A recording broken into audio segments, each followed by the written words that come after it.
ឡប់ក្នុងថ្ងៃបុណ្យសែនឆេងម៉េងតើត្រូវមានអ្វីខ្លះពិធីបុណ្យឆេងម៉េងគឺជាពិធីបុណ្យប្រពៃណីនៃប្រទេសចិនដែលមានប្រវត្តិជាយូរលង់ណាស់មកហើយនៅប្រទេសកម្ពុជាក៏មានលំហូរនៃប្រពៃណីនេះចូលមកដល់តាំងពីមានប្រជាជនចិនដែលគាត់ធ្វើចំណាក់ស្រុកមកប្រទេសខ្មែរមកម្ល៉េះដូច្នោះហើយនៅរៀងរាល់ចុងខែ3ដើមខែ4គឺតាំងតែមានពិធីបុណ្យនេះកើតឡើងដោយប្រជាពលរដ្ឋភាគច្រើនធ្វើដំណើរពីទីជិតទីឆ្ងាយមកជុំគ្នាដើម្បីទៅសែនភ្នូរទាំងអស់គ្នាហើយមិនថាប្រទេសចិនឬក៏ប្រទេសខ្មែរយើងនោះទេ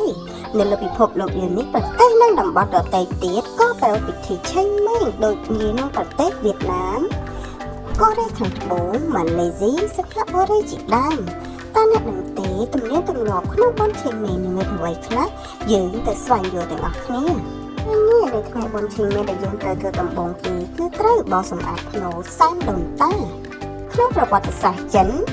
នៅបុណ្យឆេងម៉េងគេមានទំនៀមទម្លាប់សម្អាតបោសសម្អាតភ្នូរសែនដូនតាដែលបន្តមកដល់សប្តាហ៍បច្ចុប្បន្នមុននឹងក្រោយថ្ងៃឆេងម៉េងគេនឹងត្រូវទៅមុខភ្នូរដូនតារបស់ខ្លួនដើម្បីបោសសម្អាតនិងរៀបចំសំណើមសែនជូនដូនតាដើម្បីបង្ហាញអំពីការនឹករលឹករបស់ខ្លួនជូនដល់ជីដូនជីតានិងបុព្វការីជនរឿងទី2ដែលគេតែងតែធ្វើគឺធ្វើដំណើរកម្សាន្តក្នុងកំឡុងពេលបុណ្យឆេងម៉េង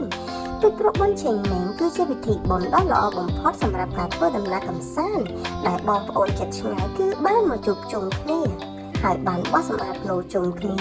ក្រុមគ្រួសារក៏អាចធ្វើដំណើរលេងតាមភ្នំព្រមទាំងគយគន់ទេសភាពនៅរដូវផ្ការីកដ៏ស្រស់ស្អាតហេតុនេះហើយបានជាគេធ្វើដំណើរកម្សាន្តគឺជាផ្នែកមួយដ៏សំខាន់នៅក្នុងថ្ងៃបុណ្យឆេងម៉េងហើយទំនៀមទម្លាប់មួយទៀតដែលគេតែងតែធ្វើនៅក្នុងថ្ងៃបុណ្យឆេងម៉េងសម្រាប់ប្រជាជនចិនគឺគេតែងតែរៀនល្បែងជាច្រើនដូចជាការប្រកួតទាញព្រ័ត្របង្ហោះខ្លែងយល់ទងជាដើមដែលនេះគឺជាទំនៀមទម្លាប់មួយដែលគេពេញនិយមបំផុតសម្រាប់ប្រជាពលរដ្ឋដែលជាជនជាតិចិនដោយទៅវិញនៅក្នុងប្រទេសកម្ពុជាយើងគឺមានតែពេញនិយមលើទំនៀមទម្លាប់សម្អាតភ្នូរនិងសែនភ្នូរតែប៉ុណ្ណោះសម្រាប់